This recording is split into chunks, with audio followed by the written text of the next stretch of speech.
You know, I'm not going to go. First time that ever happened, I think. Was that the first time? Just about. Presidents always came. And I didn't go for 4 years because I got treated terribly by the press. In my opinion, unfairly. I know unfairly because I know the facts, but I got treated unfairly. I didn't go. And this year I was called by your president and your chairman and all of the people, and they said, we'd like to do it. And I said, you know what? With time goes by, time passes, and you sort of look at life a little bit differently. I said, let's start with the origin story, because he does. Trump skipped this dinner every year of his first term, 2017 through 2020, and framed it as a protest. The press, he says, treated him unfairly, so he stayed home. Fair enough. Presidents have skipped before, but listen to the pivot. Now that he's back, the story isn't I chose to return, it's that they called him. The chairman called, the president of the association called, everybody wanted him. He's turned a 4-year snub into a story about being begged. Keep that frame in your head, because it sets up everything that follows. This isn't a guest accepting an invitation, it's a headliner who's decided the room owes him one, and he's about to collect. Or Jackie will treat me very badly. But this year the association decided not to have a comedian, so they considered using Jimmy Kimmel, Jimmy Fallon. These guys, they're terrible. They're terrible. Stephen Colbert, these are people without talent. They get a lot, they have talent. You know who has talent? Their agent, getting them the money they get. They have no talent. But they are not comedians. They're not funny people. They're angry. If you want a receipt to cut against his "they begged me" line, this is it. His own first-term posture of walking away from the dinner entirely. 2 or 3 seconds of it under commentary 1 sells the reversal without you having to say a word. If you can't find a clean clip fast, drop this beat. The seed carries the point on its own. National clown for entertainment, but Adam Shifty Schiff was not available. You know, he's known, I called him, I hate some people, you know, I shouldn't say this, I'm not supposed to hate, I'm supposed to love everybody. But he's a terrible person, he's a liar. And I called him Watermelon Head because he has the largest head I've ever seen with the smallest neck, pencil neck. How does that big, fat, ugly head stand on a... This is the tell for the whole night. The dinner traditionally hires a professional comedian to close the show. This year, the association decided not to. No comedian on the bill. So the president fills the silence by doing a comedian's job. He runs down a list of the biggest names in late night and calls them talentless, angry, sick. Sit with the irony for a second. The man standing at the comedy podium, delivering roast material, is telling you that the people who do this for a living aren't funny. And of course, Kimmel, Fallon, and Colbert have built a decade of monologues out of one subject, him. Whatever you think of their politics, they're not exactly hurting for material tonight. He just handed them a week of it. How does that big, fat, ugly head stand on a little pencil neck?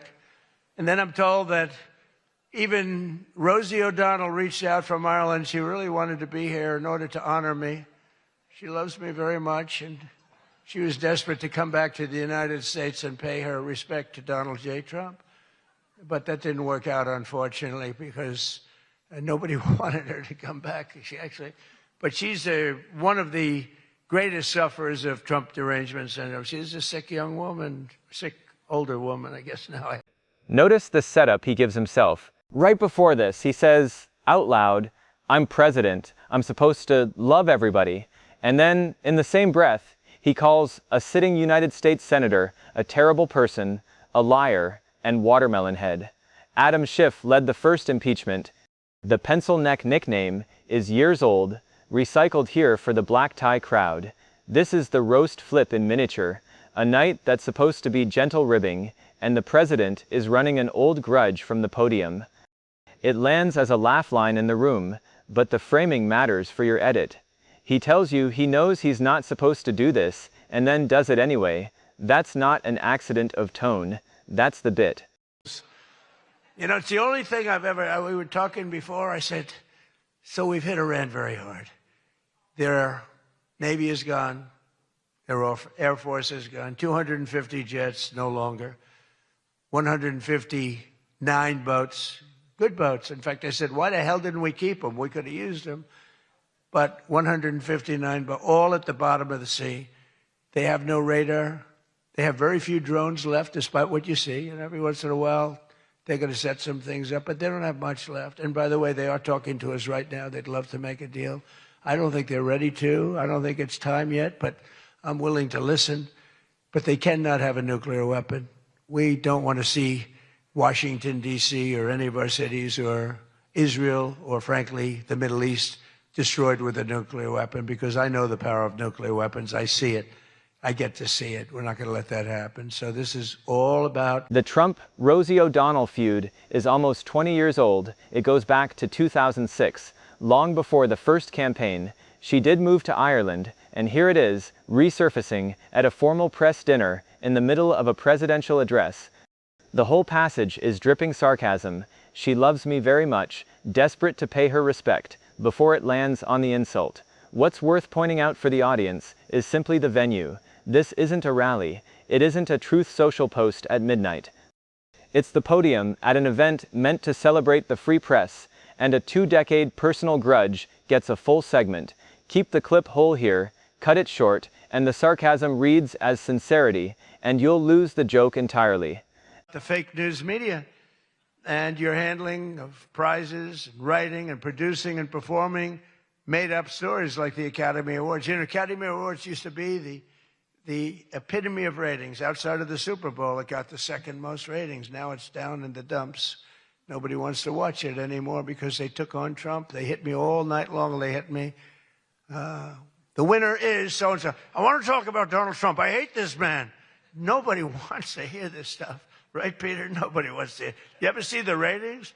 They used to have 48 million people. Now they have 2 people watching. But they'll learn their lesson. And then, without a beat, the roast becomes a war briefing.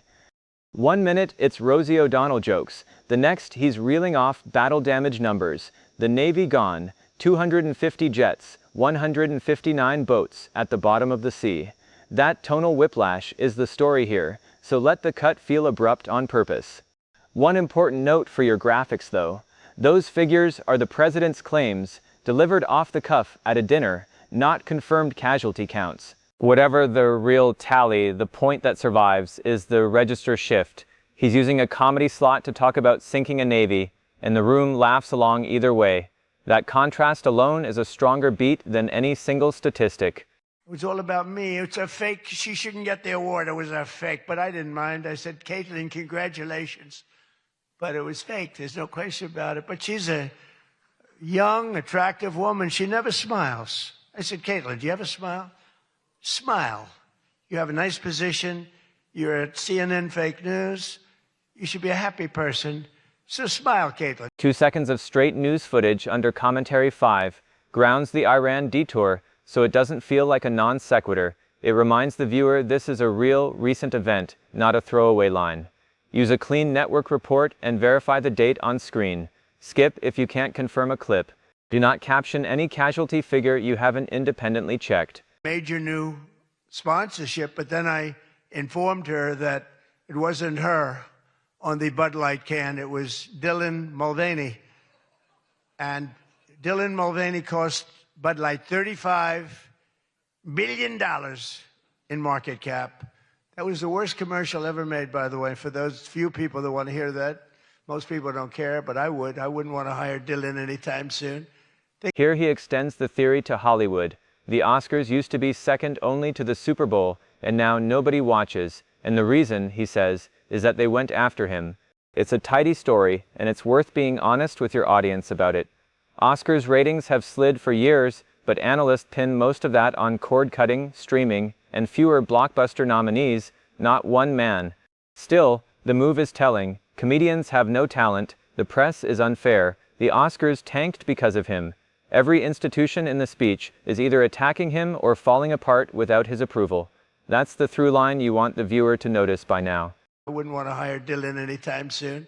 Think of it, they hired Dylan Mulvaney and their market cap has gone down by $35 billion. Who wrote that commercial? And then you have writer Josh Dorsey. He also received, he's been killing me for years. No, he's been, and yet tonight he shakes my hand, he hugs me, everything nice. He kills me. Josh is amazing. He writes more stories than any human being. There's nobody. This is the moment the whole video has been building to. A sitting president at the dinner meant to honor the free press points out a working journalist in the room, comments on her looks, young, attractive, and tells her to smile. Kaitlan Collins is CNN's chief White House correspondent.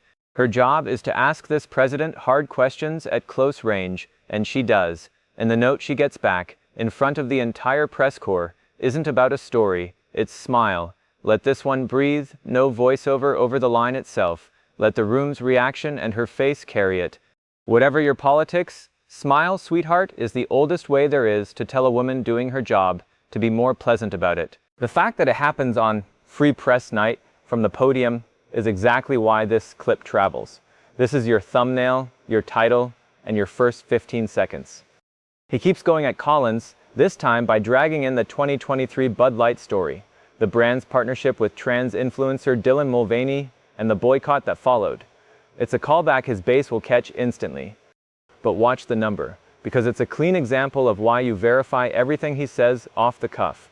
In the span of one breath, he says the partnership cost Bud Light $35 million in market cap, and then $35 billion. Those aren't the same figure, and neither matches the actual reporting cleanly.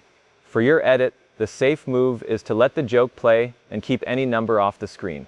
The point isn't the math, it's that he's still circling back to needle CNN 3 insults later. The closer he picks is almost self-aware. He names Josh Dawsey, an award-winning political reporter who writes tough, relentless coverage of him, and the whole joke is that the guy who kills me for years shook his hand and hugged him tonight. And that, weirdly, is the truest thing said all night. That's the correspondents' dinner in one anecdote. The adversarial press and the president they cover, in tuxedos, shaking hands for an evening before going right back to it Monday morning. He means it as a gotcha, look, even my toughest critic is nice to my face, but it also quietly gives up the game. The hostility is real, so is the handshake. This dinner has always lived in that contradiction.